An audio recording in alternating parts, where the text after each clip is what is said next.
I am here today as a concerned mother. Did you know that our children today are not being taught how to write cursive in school? Now, to some people that might sound silly, but to me, it's appalling. Cursive writing serves more than a purpose than just pretty loop-de-loops.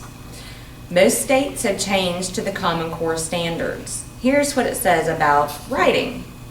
The Common Core standard for writing states that by the end of 4th grade, students should demonstrate sufficient command of keyboarding skills to type a minimum of 1 page in a single setting. Keyboarding and writing are two completely different things. When I was in high school, we had what was known then as typing class, but we were also required to submit our papers in cursive writing. I always found that I had more creativity when I put the pen to the paper, and I still find that that's true about me today. I agree that keyboarding is a very important skill in today's high-tech world. However, too much emphasis is being put on the standardized testing that we have due to the Common Core state standards.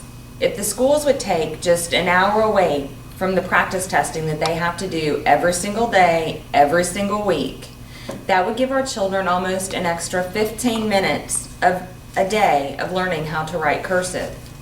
With just that little bit of extra time, our children could actually excel tremendously. Now, some might ask, well, how is that possible? It's simple.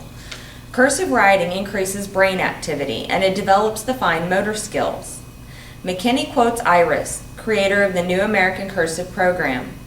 She stresses that the movement of writing cursive letters helps build pathways in the brain while improving mental effectiveness. Now, I don't know about you, but I can always use some extra mental effectiveness, and I can't think of anybody who can't use it throughout their academic career.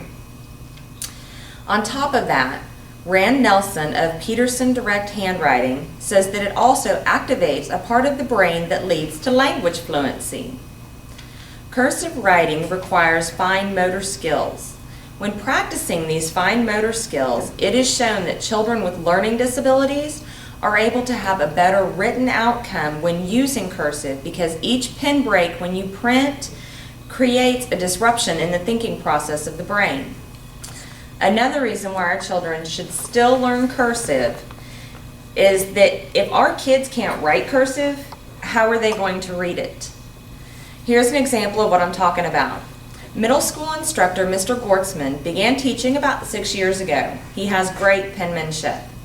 He states that my students not only didn't use cursive themselves, but they often complained they couldn't read it.